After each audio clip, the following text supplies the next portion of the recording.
Bueno, abrimos la siguiente entrevista y les proponemos pensar, reflexionar cuánta comida desperdiciamos los uruguayos. Se abre un tema ético porque hay otros compatriotas que pueden estar pasando mal, hay un tema ambiental, hay un tema social, hay un tema económico.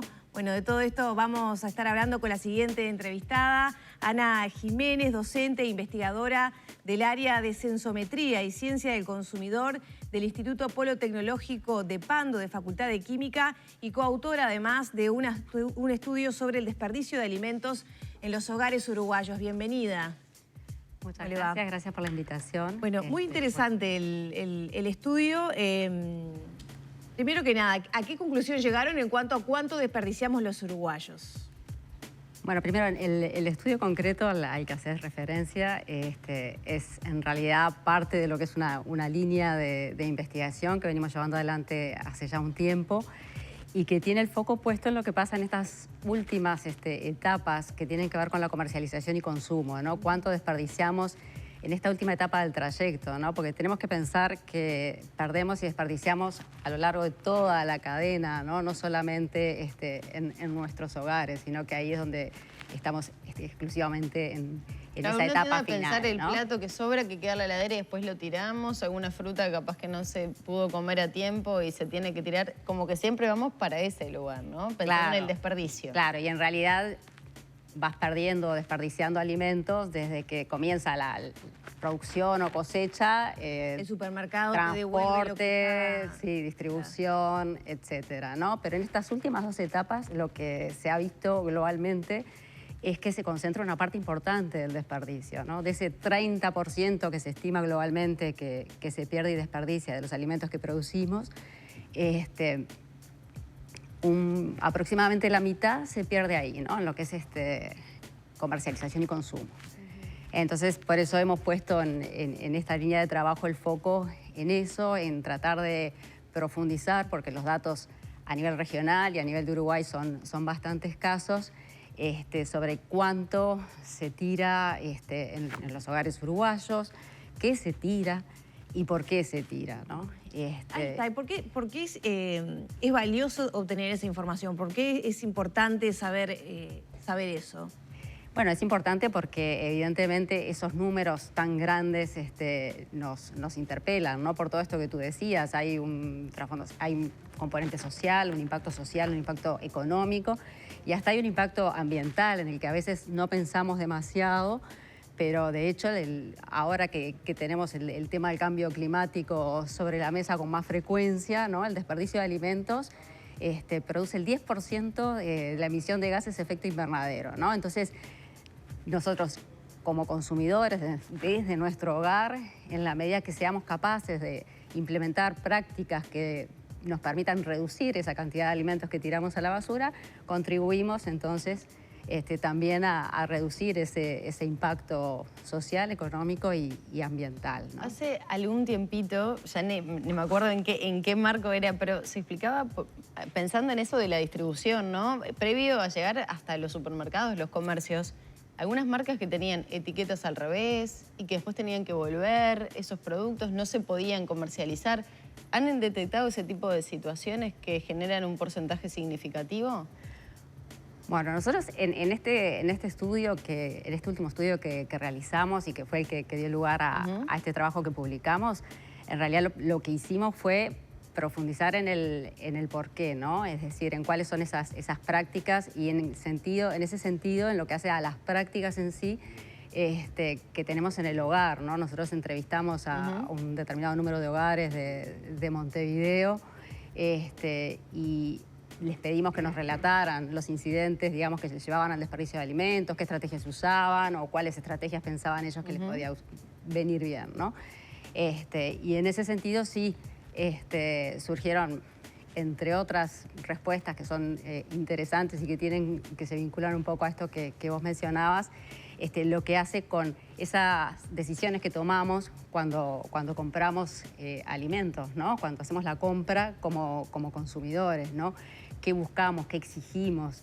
Y más allá de lo que puede ser una falla en la etiqueta, pero a veces, yo qué sé, una lata que está ligeramente abollada un envase que tiene una etiqueta rota, lo rechazamos, ¿no? Y si vamos a la parte de frutas y verduras, ahí tenemos un impacto todavía mayor, ¿no? Nosotros rechazamos, buscamos esas frutas y verduras que son como perfectas, ¿no?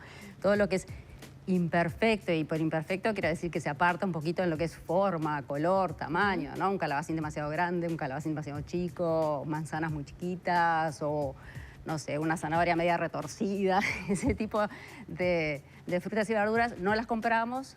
Y de hecho muchas veces ya ni están llegando a la etapa de comercialización porque se quedan todavía más atrás, se desechan más atrás, incluso a veces ni siquiera el productor las levanta o las cosecha, ¿no? Y ahí hay también mucho trabajo por hacer, ¿no? O sea, esto de que esos alimentos están en condiciones perfectas para ser consumidos, no tienen por qué ser desperdiciados. Claro. Y son... Estamos en esta parte de la cadena de desperdicios. ¿Qué pasa con las fechas de vencimiento ahí, no? Porque yo, por ejemplo, me enteré leyendo esto, que hay una diferencia entre la fecha de vencimiento de un producto y la recomendación de consumir antes de. Yo pensé que cuando te dice eso, preferentemente consumir antes de tal día, yo pienso que después de ese día está vencido, pero no es así.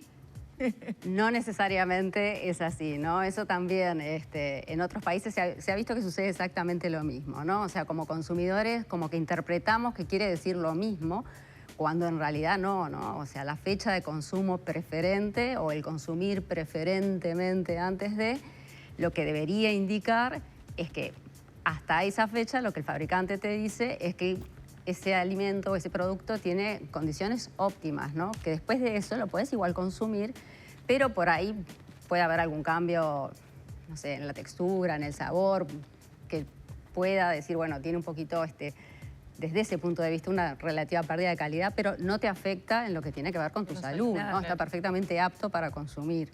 Y por otro lado, la fecha de vencimiento sí. Cuando dice vencimiento se refiere básicamente a esos alimentos que cuando llega esa fecha el consumo puede ser un riesgo para la salud.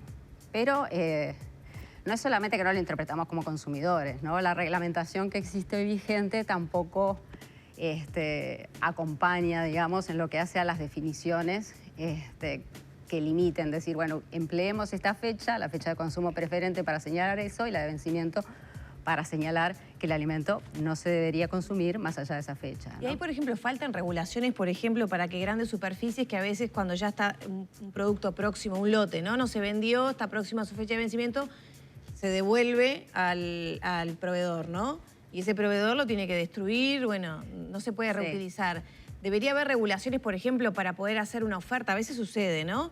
Especial y bueno, que efectivamente se consuma, o aclarar que las fechas que consumir, no sé, 2 semanas después de la fecha de vencimiento no te va a pasar nada.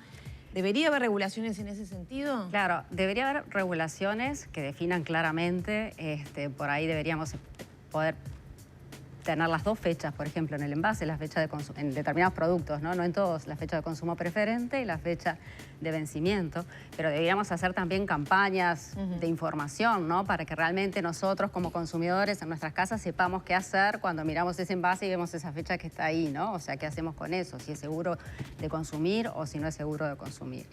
Y con respecto a lo que tiene que ver con ese sobrestock que a veces queda en un supermercado y se devuelve al proveedor, en general, a veces, dependiendo de los plazos que tengan y como está la reglamentación vigente, termina en una destrucción. Cuando a veces, con esa reglamentación, de flexibilizarla o de emplear este tipo de criterios, determinadas categorías de productos podrían ser aún utilizados, ya sea donados, que hoy por hoy no se permite ni siquiera donarlos, ¿no? O podrías, no sé, hay países en los que hay como supermercados, digamos, que comercializan, supermercados sociales que se llaman, que te ofrecen esos productos que están próximos a vencerse a un precio reducido. Y bueno, si vos lo vas a emplear en el plazo corto plazo, perfectamente puedes hacer uso de esas ofertas y que impactan en definitiva después en la economía familiar. Ana, ¿qué pasa con los productos elaborados en nuestros hogares? Pienso, por ejemplo, en la familia o capaz que a situaciones como me pasa a mí, que vivo sola y a veces las porciones, ¿qué pasa con lo que se tira, con lo que no se tira? ¿Qué han detectado allí? Bueno, ahí lo que vimos fueron varios factores que están incidiendo, ¿no? Por un lado, muchas veces es la falta de planificación, ¿no? A veces si vos planificás lo que vas a comer durante la semana y te fijas por ahí lo que tenés en tu casa, en la heladera, en los estantes, etcétera, y haces la lista ciñéndote a eso que vas a comer, por ahí cuando vas a hacer la compra, sos más eficiente y puedes usar realmente los alimentos en el plazo que corresponde, ¿no? Muchas veces si vas sin esa planificación, lo que te sucede es que compras más de lo que necesitas y entonces, bueno, por ahí terminás desperdiciando alimentos porque no los llegás a usar, sobre todo cuando son alimentos que se deterioran rápidamente, ¿no? O te tentás por ofertas, paquetes muy grandes, 2x1, 3x1, y cuando son alimentos que tienen una vida útil relativamente corta, después no tenés tiempo de usarlos. Otras veces te puede pasar, ¿no? Que tampoco tenés tiempo porque, no sé, llegaste tarde, trabajaste, cambiaste la dinámica familiar, entonces eso que tenías pensado cocinar no lo usaste. Y ahí lo que surgía también en las entrevistas, que señalaban muchos, era que contar con herramientas, como puede ser consejos que te digan, bueno, ¿qué hago si cociné demasiado, ¿no? ¿Cómo puedo hacer para conservar mejor eso que cociné? Porque muchas veces el trayecto va a la heladera y de la heladera después va a la basura, ¿no? O en el caso de que, no sé, comprás demasiado pan o se consumió, vos tenías previsto que, no sé, venía gente, iban a comer tanto pan y después sobró, ¿no? ¿Qué haces con ese pan que te sobró? Que en ese sentido, incluso el viernes justo, Ana Durán en el espacio de consejos hablaba, ¿no? Es una práctica muy sencilla, lo porcionás, lo envolvés, lo pones en el freezer y después le das un golpecito de horno y tenés un pan perfecto. Si ves que tenés tomates que están por ahí sobremadurados, los transformás en una salsa, o si tenés frutas que están sobremaduradas, las troceás y las congelás, o las licuás y las congelás también, las pones en el freezer. Entonces todo eso te permite manejar mejor esos alimentos que por ahí te están sobrando o que no llegaste a usar a tiempo, que en lugar de tirarlos a la basura, les das un uso posterior y los aprovechás. Organización e información, ¿no? Porque muchas veces no sabemos qué hacer o pensamos que un alimento ya después de determinado momento, una fruta ya media madura, la tirás porque sí, bueno... Sí, ya no se puede usar más. Y sí hay preparaciones que se pueden utilizar. En ese mecanismo que utilizaron de hacer entrevistas también, ahí, digamos, contamos menos de lo que tiramos. O sea, ¿qué cálculo hicieron de cuánto desperdiciamos los uruguayos? Porque yo creo que nos creemos los uruguayos como en eso que tenemos de austeridad, de conciencia, ¿no? De no tirar. Uno ve a veces películas de Estados Unidos y se pelean cuando cenan, ¿no? Y se levantan y tiran el plato entero así, ¿no? A mí siempre me llamó la atención eso. Todo lo que estaba en el plato lo tiran. Eso en mi casa nunca existió, ¿no? No sé, se guarda y bueno, se recicla, vemos. ¿Cómo somos los uruguayos en la verdad? Creo que en cuanto al desperdicio de alimentos. La crónica que hace La Diaria es muy simpática en ese sentido, sobre todo las tradiciones, ¿no? Que manejamos los uruguayos. ¿Vas a dejar eso en el plato cuando hay niños en África? Y bromea con Europa, pasaría lo mismo con Uruguay, ¿no? Entonces, digo, hay una tendencia a pensar de esa manera, me parece por parte de los uruguayos sobre todo. Sí, es eso, ¿no? Tenemos un concepto como muy arraigado que lo arrastramos desde la infancia, ¿no? Desde esos encuentros en la mesa con esos platos que no podemos terminar, pero que en realidad muchas veces el discurso va por otro lado. Lo que quieren los padres es que comas todo, ¿no? Básicamente. Pero también, o sea, ya se te va instaurando ese concepto de que no hay que desperdiciar comida, que tirar comida está mal, sobre todo cuando hay gente que la puede aprovechar, etcétera. Entonces, con ese concepto tan arraigado culturalmente de no desperdiciar, a veces entramos un poco en conflicto con lo que hacemos cotidianamente, ¿no? Entonces, tiramos por ahí más de lo que pensamos que realmente tiramos. Tampoco prestamos demasiada atención, ¿no? No es algo de que vos estés, o sea, por ahí si yo les pregunto cuánto tiraron durante la semana pasada de alimentos y hagan el ejercicio de memoria... no sabés. No, entonces van a estimar por ahí menos, porque todavía como aparte te parece mal tirar alimentos, tendés a decir que tiraste menos de lo que realmente tiraste, ¿no? Ana, y de hecho, cuando en las entrevistas lo que decían era eso, ¿no? O sea, ninguno decía, en mi casa no se tira nada o casi nada, o lo que se tira es eso que ya directamente no lo voy a poder consumir. Pero sin embargo, cuando le preguntabas, bueno, pero vos considerás que es un problema a nivel país, ¿no? Como sociedad, la sociedad uruguaya, y te decían, no, sí, se desperdician muchos alimentos, pero en otro lado, en mi casa no. Las cáscaras de las frutas también es desperdicio. Tirar la cáscara de las frutas, por ejemplo, ¿se cuenta como un desperdicio de alimento?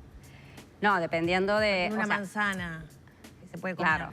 Una manzana se puede comer y la cáscara se puede comer. Hay cáscaras que no acostumbramos a usar, pero después hay partes de alimentos que nosotros, en el caso de los vegetales, que también tiramos y que en realidad podemos aprovechar, ¿no? Las hojas de remolacha, los tallos de acelga, qué sé yo, hay un conjunto de hojas, las hojas de brócoli, etcétera, que podrías usar en preparaciones y que habitualmente las terminás tirando a la basura. Ana, ¿no? con todo esto... Pero porque no sabes usarla, por ahí Obvio. lo que te falta son esos conceptos, esas herramientas para decir, bueno, ¿qué hago con esto? Hoy Lore hacía una pregunta que me parece que es súper válida como para ir concluyendo un poco esta entrevista y tiene que ver con todos estos datos. Ahora, ¿qué?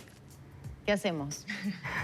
Porque, por ejemplo, sigue. claro, porque Lore decía hoy, bueno, capaz que hay algún proyecto para tener esa doble fecha entre la preferencia de consumo y el vencimiento efectivo. ¿Hay alguna idea de trasladar eso a algún proyecto? Bueno, todo esto abre muchas líneas de trabajo, ¿no? O sea, por un lado todo lo que tiene que ver con las estrategias, por otro lado algo en lo que veníamos trabajando y que no lo tocamos acá, pero que tiene que ver con cuánto, ¿no? Con el cuánto, cuantificar, que eso en realidad usamos otras herramientas y entonces, bueno, ¿cuánto realmente tiramos? ¿Qué es lo que tiramos? O sea, un poco como para ver hacia dónde dirigir los esfuerzos para tomar acciones, para realmente después que tengan un impacto positivo y logren a la larga reducir ese desperdicio, que es la meta en realidad que tenemos por delante, ¿no? Y es por lo que hay que trabajar de acá en más. Muchas gracias, porque bueno, de alguna manera también nos va abriendo los ojos de a poco a quienes no nos damos cuenta a veces que desperdiciamos más de lo debido. Yo vengo de una tradición, viste, del requeche. No, en mi casa pero también. a veces Familias cuesta inmigrantes, explicarlo, ¿no? Siempre, claro. todo el reciclado de todo. Pero... Claro, sí, nuestras abuelas eran grandes recicladoras. Tal cual. Y hay que aprender de ellas, ¿eh? Y sí, eso por ahí hoy lo hemos dejado y le damos un poquito menos de valor, pero hay un aprendizaje ahí que no hay que perder. Organización es la clave. También. Muchas gracias, Ana. Bueno, gracias a ustedes por la invitación. Cerramos por aquí la entrevista, ya son las 9 de la mañana, 40 minutos.